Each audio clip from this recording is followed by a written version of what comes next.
James chapter 1, verses 26 and 27. And I'm reading from the King James. We're still in our series, the book of James. And so last week we talked about doing, not just hearing, and now we're talking about pure religion today, pure religion. James chapter 1, verses 26 to 27, reading from the King James. You might have the NIV. It's a great read on this part. You might have the NASB or the English Standard Version of ESV, but I'm reading from the King James, and it reads, "If any man among you seem to be religious, and bridle not his tongue, but deceiveth his own heart, this man's religion is vain. Pure religion and undefiled before God and the Father is this, to visit the fatherless and the widows and their affliction, and to keep himself unspotted from the world." You may be seated. At least we won't prolong you. At least we go into what we got to go into. We're going to talk about pure religion today. James, once again, he hits us with this practical way of living.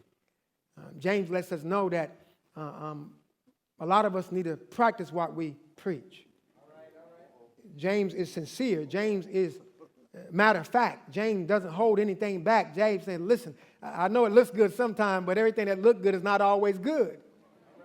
And so what James is trying to get us to understand is, hey, you people who call yourself people of the way, you people who say that you follow Jesus Christ, he said, they ought to be something about you. He says, you ought to be able, somebody ought to be able to see something in you and through you. James he said, listen, I'm telling you this because I was the one who denied my half-brother Jesus Christ, but when he rose from the dead, I knew exactly who he was, and I didn't hold anything back. And I kept telling people from house to house who he was and what he could do in your life. And James came and come to all types of people. People in the church are all types of people. Some of them are just, some of them are emotional. Some of them are non-emotional. Some of us are just laid back. Some of us are hyper. Some of us are just. You ever been by a just person? They just there. But I know, really on the inside, if God has really, really changed your life, then you just can't exist.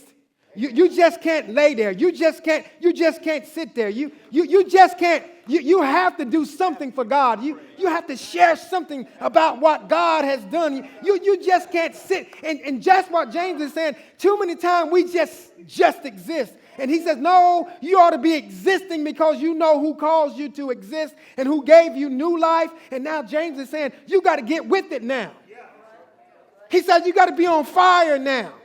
If anybody ought to be on fire, it ought to be Jada Young because God kept her from some things. And her mother ought to be on fire. And her dad ought to be on fire because God provided and protected their child. And if you've been in here and you've been through some sickness and you've been through some disease and you've been through some things in your life, you ought to be on fire for God because God kept you from some things, delivered you from some things. And listen, if you didn't have a dime in your pocket and God rearranged some things and brought some things into your life, you ought to be on fire for the Lord. You ought to tell somebody about the goodness of the Lord. James just wanted you to know that. I just wanted you to know that. Listen, in these two verses, James brings us into the heart of pure religion. He does so by showing us the contrast between the superficial and the supernatural. Between the righteous and the religious. Between serving self and serving others. James wants us to know that true religion not only lifts up his hands in praise to God, but true religion also extends his hands in service for God. James, he says, listen, you ought to be doers and not forgetful hearers. Jesus said in Matthew 23:3, he says, obey the Pharisees and everything that they teach you, obey them, but don't do as they do. For they never practice what they preach. They look good. They talk a good game. But they never practice what they preach. We must always practice what we preach, being light and salt in the world. Listen, if I had to explain this sermon in one sentence or write it in one sentence, it would say, pure religion expresses itself in acts of worship. Actually, the writer is really talking about worship when he talks about pure religion. He really talking about acts of worship. And that's what James is saying here. And he brings that to us from verse 27. He says, pure religion and undefiled before God and the Father is this. So I want to talk to you today about three things, and we'll get you out of here so we can go to the next church and preach. But James, he really brings us into this contrast, and he brings us where we are by using one word in verse 26. Says, if. He says, if. That's a conditional word. He has to bring us there because he knows if. If you love the Lord, you ought to praise him. If you love the Lord, you ought to lift up your hands in the sanctuary. If the Lord has been good to you, you ought to tell somebody. If the Lord has brought you from a mighty long way, you ought to show. If the Lord, James says, if. It's conditional. See, if God has never done anything for your children, then you don't know what if is. But if God has ever done anything for you in your life, so when the writer says, if, you can shout. If God has done anything in your life. So, with if, James says, as we look at these two verses, we see these three things, or we see these several things here. First, we see the superficial religious man. He's in verse 26. The superficial religious man. And then we see the supernatural righteous man. He's in there too. And then we see the satisfying relationship of man, or the satisfied or satisfying relationship of man, or satisfied relationship of man. We see those in the text. We see those right here in verse 26 and 27.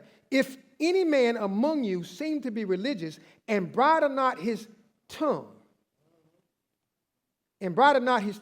this man's religion is vain. One writer wrote this. He says, religion is a sticky wicket and has entrapped many a soul in the snares of work rather than rest in the finished work of Jesus. With those words, he brings us to the superficial religious man. If any man among you appears to be religious, the word here is, it really says, if any man thinks himself to be religious. If any man among you thinks that he is something when he is nothing.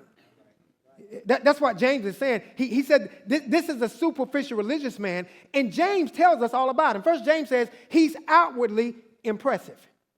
He can preach up a storm. You ever heard of somebody say he can preach up a storm? She can sing like an angel. They can dress to impress. They are outwardly impressive. They are in the choir. They are on the usher board. They are doing a lot of work in the church. Outwardly impressive. But they have faith without works. James talks about that in James 2:20. He says, faith without works is dead. And so they have faith without works. They look good, man. I mean, they talk good. Have you ever seen those people in the church that really talk good? They talk about serving. They talk about giving, but they never put in. They never get on board. And James says, listen, if you want to know what pure religion is like, pure religion just does more than talk. Pure religion is not faith without works. Pure religion is not form without function. Some of us have form, but we don't function. We just there, you know what I'm saying? We look, we sit in the pews for 32 years in our same spot. That's form, and you function terribly when somebody's in your spot. You have form, but you know there's no function. He says because a superficial man, superficial means surface, right? He said, listen, there are things on the surface. He said, on the surface, they sing good. On the surface, they look good. On the surface, they usher good. On the surface, they pray good. But they sing the song, but the song is not in them. They pray the prayer, but they're not a part of the prayer. That's what he's talking about here. He said they're outwardly impressive. He said they can teach Sunday school, but they don't know how to live what they just taught in Sunday school.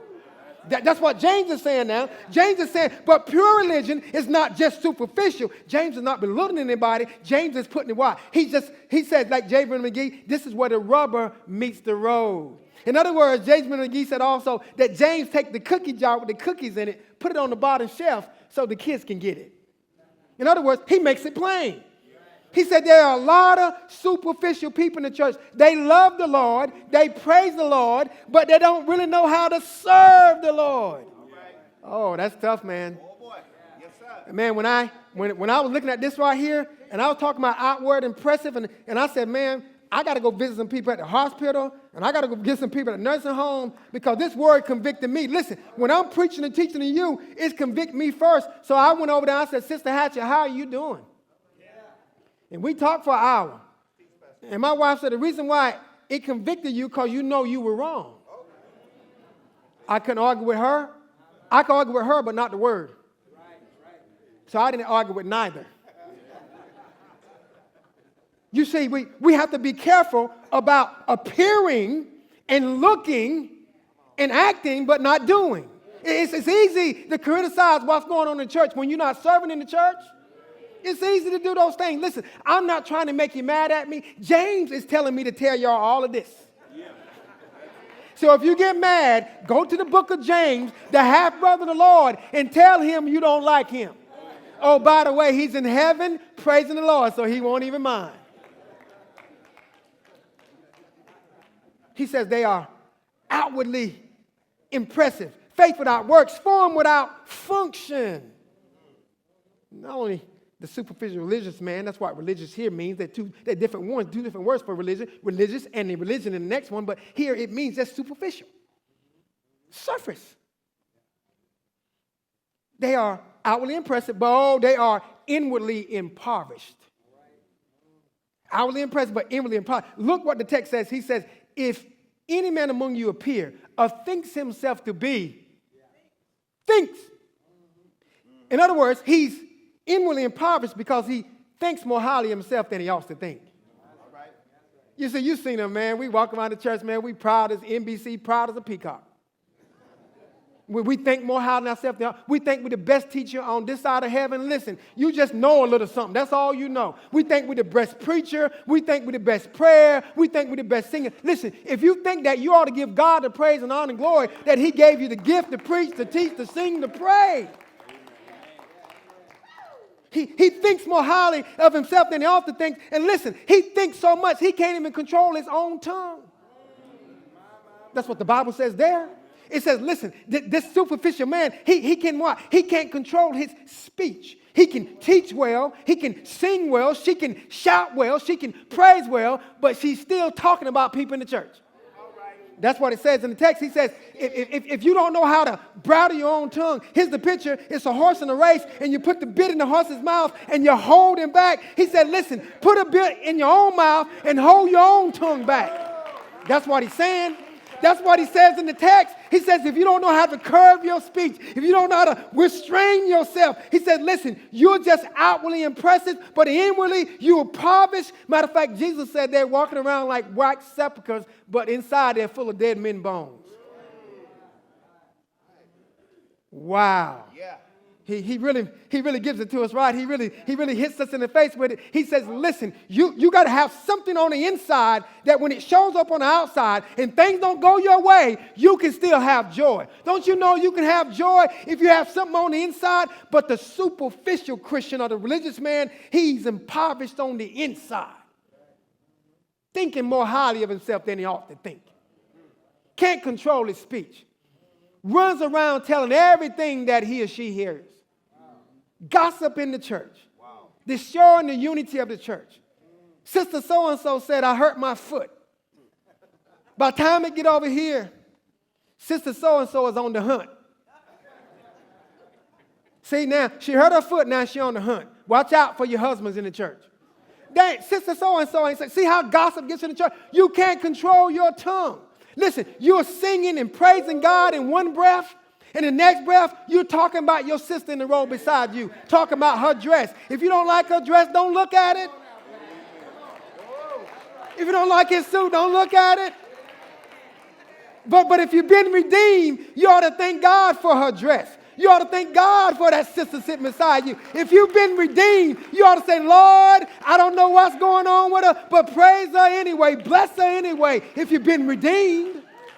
That's what James is saying. He says, listen, you got to control your speech. Man, the tongue is a slippery slope. Stuff slide in and slide out all the time. I didn't mean to say that. Yes, you did. Yes, you did. It just slipped out. Yeah, it always slips out. Listen, James is saying that because James says speech has to be controlled. If you're going to be what? Representing God, you got to control your speech. You got to restrain your tongue. Every time a thought comes into your mind, don't mean it has to come out of your mouth. That's what he's saying, right? Hey, man, isn't this good for us today, right? Listen, it's okay because James hit me before he hit you. Sometimes when I'm with my wife and she say something, I got to put a bit in my mouth and restrain myself because everything that come out is not going to work out right. I'm trying to help somebody if you let me. You know, there's some of y'all on your job. You want to say something to the supervisor, you better hold back. You might get fired for saying stuff. Well, I just told them what was on my mind. What happened? They fired me. See, there you go. Right? You got to, sometime, man, you seen, listen, I like one of my favorite horses of all time was, babe, what's my Secretary? Man, that's my favorite horse of all time, Secretary. I seen the movie, man, Secretary. Y'all seen the movie? Y'all, man, Big Red, listen. Secretary, boy, he ready to go, right? He's at the gate. He's in the chute, ready to go, and they, boom, boom, kicking around. That's how some of our tongues are in the chute. Boom, boom, boom. Just waiting for some gossip. Boom, boom, boom. Can't hold back. Wait for some gossip. No, we got to restrain that tongue, man. It's not time to go yet. Hold up, man. Just kicking around, man. In the gate, ready to go. Man, I'm waiting for some gossip. Boom, boom, boom, boom. And hold them back. Don't let them go yet. It's not time to go yet. Listen, what you got to do is you got to be ready to tell somebody some good gossip. Tell somebody that Christ died for them. Tell somebody that Christ was buried for them. Tell somebody, but on the third day, Christ got up with all power. Now, I'm going to let you go out the gate. Go tell somebody about Jesus. Run around the world and tell somebody how good he is. Let's move on. He really talks about the superficial religious man. He tells us about them. Then he talks about the supernatural righteous man. He really does in verse 27. He lets us know, though, you have to see that he's righteous, not in his own strength. He's righteous because he has a right relationship with Jesus Christ. So I want you to know that the righteous man is righteous because he has a right relationship with Jesus Christ. In Philippians 3:9, Paul says, not having mine own righteousness, which is through the law, but that which is through the faith in Christ, the righteousness which is God by faith. So listen. The religious man, he has a relationship with God too, but he's not living right. But the supernatural righteous man, the first thing you see, he's empowered by the Spirit.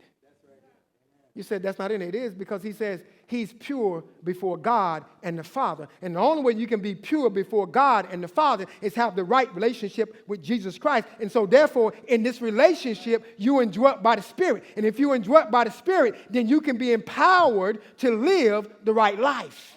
All right. So the Spirit has to empower us because that tongue in chapter 3, when we get in chapter 3 of James, that tongue, James says, nobody can control. It is a world of iniquity. James said that tongue will cause you to bless God and curse man. James said that tongue is awful. And if that tongue is awful, James, then how can we control it? He said, you can't, but the Spirit can. You see, the supernatural righteous man, he's empowered by the Spirit to control his speech. Control her speech. We need the Spirit of God to dwell in us to help us control our anger and control our speech and help us deal with one another. Because listen, if you haven't found it out yet, it's hard to deal with us. Right? It's hard to deal with us. That's not English, but it's true. It's proper. It's hard to listen. It's hard for me to deal with me sometimes because you know what? Even when I look in the mirror, I'm fickle with me. Sometimes I'm like, why are you feeling this way? I talk to myself. I don't know about y'all, but I do. I'm not crazy, but I do talk to myself. And every once in a while, I say, wait a minute now. God has been good to you. God has blessed you. Why are you feeling sad and blue? Why are you talking about, I don't want to go nowhere. I don't want to talk to nobody. I don't want to see nobody. What about your wife? I don't want to see her. I don't want to see nobody.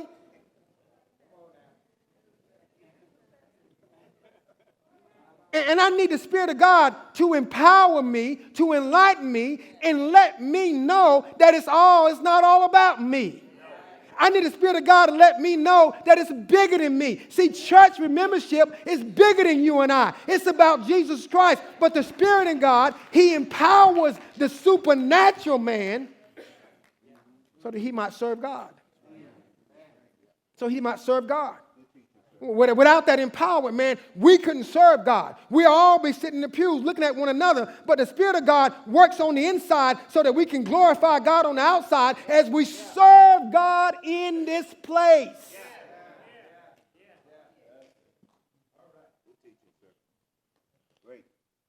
The supernatural righteous man is empowered by the Spirit. But also, the supernatural righteous man expresses acts of worship. Look what it says in verse 27. Pure religion, true worship, that's what it means, before God and the Father is this. He used the word this. This is an identifier. So he has to go back and identify the religious man or the pure religion, but he also has to identify what's coming next. He says, the supernatural righteous man is empowered by the Spirit of God to express acts of worship, and then he tells you what he does. He practices self-sacrifice. He visits the fatherless and the widows. See, you got to put self aside if you're going to do something for somebody else besides yourself. He practices, or she practices, or we practice self-sacrifice. In other words, we put others before ourselves. In other words, Philippians 2:5 says, you have to have the mind of Christ. Let this mind be in you, which is also in Christ Jesus. And so if you are a supernatural righteous man and you're empowered by the Spirit of God and you're going to express acts of worship, then guess what you got to do? You got to have self-sacrifice. And if you don't have self-sacrifice, you got to possess the mind of Christ. All right.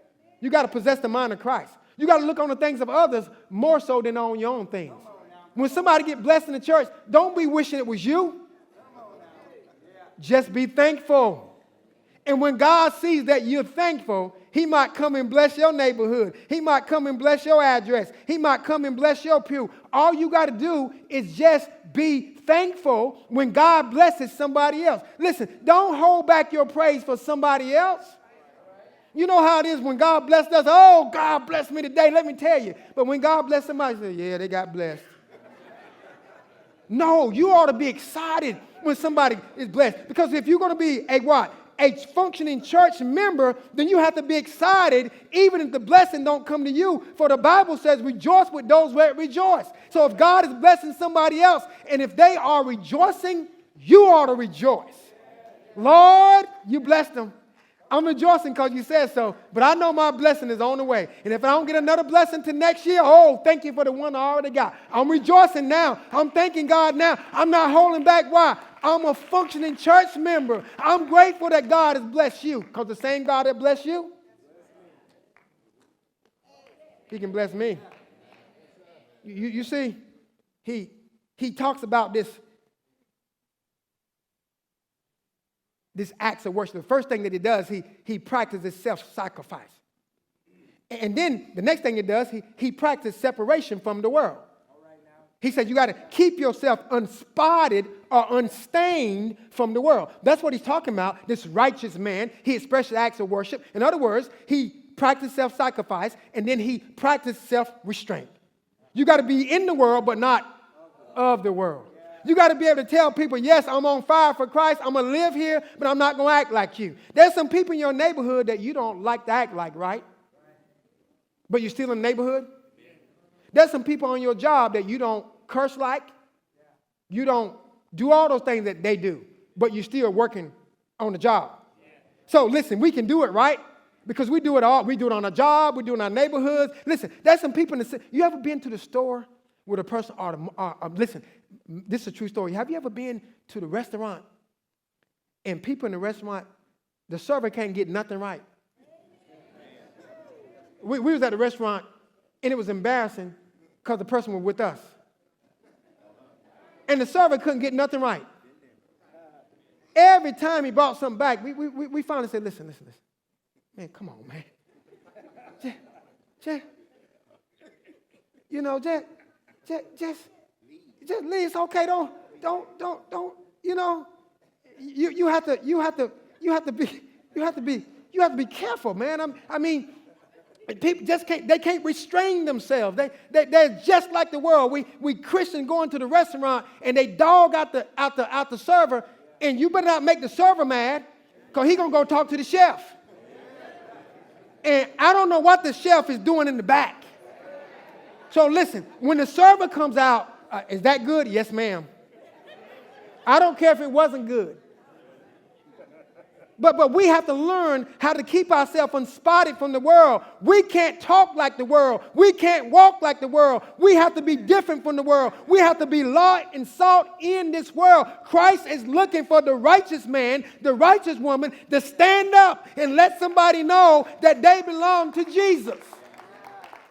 And yes, it gets bad in the world, but we have to stand firm on the word of God, because we are true worshipers and we have pure religion. We're not righteous in ourselves. We're not perfect, but we're pursuing perfection. We're following hard after Jesus. And so that's why James wants you and I to know today. He said, listen, the supernatural righteous man is empowered by the Spirit of God to serve. The supernatural righteous man is what? He expresses acts of worship, self-sacrifice, and self-separation. He keeps himself from the world because he's able to have self-restraint because he's empowered. We need self-restraint, because I'm telling you, I'm finishing up now. I was watching TV. It's just me. I don't know. Y'all watch TV? Somebody saw, yeah. Something came on TV. And it hadn't to do with nothing sexual. It was just cursing. I said, okay, I'm going to watch one more minute. But it didn't quit cursing. And that was a show I really wanted to watch. It was a show I've been wanting to watch for a long, long time. But it has so much cursing in it. I said, man, you know what? Me being just hard-headed, I said, I'll ignore the cursing and watch the movie. I couldn't watch it all. It was terrible. I woke up in the morning saying, what was that curse word that man said? You see, y'all, it's real. See, what James is saying, if you hang out with the dogs, you're going to catch fleas. That's just a good old-fashioned saying. What James is saying, you can't soar with the eagles if you're always hanging out with the buzzards. James says you got to keep yourself unspotted from the world. That doesn't mean that I don't go talk to my friends. I got some good friends in South Carolina that I know they drink and I know they do those things. I just don't do them, but I tell them how I've been changed. And guess what happens when you're a righteous man and you're living right? They'll take the beer and put it behind their back and say they go forward. When you're a righteous woman, you're living right, they'll say, oh, let me put this bill over here because I'm going to talk to Ford. I'm going to talk to Sister So-and-so. That's when you're living right and you keep yourself unspotted from the world. Sometimes you'll draw the world to yourself and you're doing what God has called you to do because you kept yourself unspotted from the world. Finally, this pure religion and this, we see the satisfying relationship of man. It's a satisfying relationship. He says it right here. He says, now, we have a relationship with God through Jesus Christ, but it's really this satisfying relationship of man. He says, and here, he pleases God. Pure religion and number 5 before God and the Father is this. When you visit the widows, the fatherless, who are always being what? Pushed aside. And notice now, he puts the fatherless before the widows. He puts children first. He said, when you go visit the children who don't have a mother or father, when you go visit somebody who lost their husband or their wife, he says, listen, you are pleasing God. You can't tell me any different because God is well pleased with that because the Bible is talking about how we always got to take care of the orphans, how we always got to take care of the widow. Matter of fact, in 1 Timothy 5:8, he says, if any provide not for his own, especially those of his own household, he has denied the faith and worse than the infidel. He's talking about if you got a widow in your house, the church shouldn't take care of them. You ought to take care of them in your house first. Everybody want to bring them to the church and say they widow. No. If they're your grandmother, if they're your mother, then if they brought you in the world, you ought to be able to take care of them while they still in the world. My mother gone to heaven. I wish she was here. I'll try to do more than I did before. But you know what? When you please God, isn't that satisfying? It's a satisfying relationship, that we have with God through Jesus Christ. That when we're serving God, when we're visiting, and when we're keeping ourselves inspired, we're pleasing God. Not only are we pleasing God, but we prosper our own soul. Now talking to Brother Flag. And Brother Flag was excited about driving the van. That's the most excited person I've seen about driving a van probably ever. Ever. And you know what he said? He said this. He said, listen. He said, I got up at what, 4 or 4:30? 4 o'clock. Because he was so excited to pick people up and bring them here. Now, he didn't know I was using him in my sermon, but I said this. I said, what's happening is when you serve the Lord, it prospers your own soul. Isn't that good? You know what? It prospers your own soul. In other words, when you serve the Lord, it brings joy to your own soul that you get to serve the Lord by serving his people. And that's why he got up at 4 o'clock in the morning. He was ready to go to pick people up. And I'm like, man, they're at Sunday school early. Flag said, I got up early. I was ready to go serve the Lord because it's prospering my own soul. I didn't tell him this. I said, Flag, you're looking good, man. You're doing good, man. He's serving the Lord. Listen, if you want joy in your heart, go serve the Lord by serving his people. Do something for somebody else in the church. That's what it's all about. Man, you want your soul to prosper? You want to be prosperous? Serve somebody. I guarantee you, if you serve and give to the household of faith, you will have so much joy, they can't hold you back, keep you from serving. Pure religion is not superficial. Pure religion is supernatural. Pure religion satisfies a man or woman's own soul. And if your soul is satisfied, and if your soul has been rejuvenated, and your mind been renewed, then next thing you do when you come to church, you're just praising God all by yourself. Well, listen, Flag over there, he ain't quit smiling since. You listen, when you work for God, God brings something up on the inside. And when God brings it up on the inside, real religion has to show up on the outside.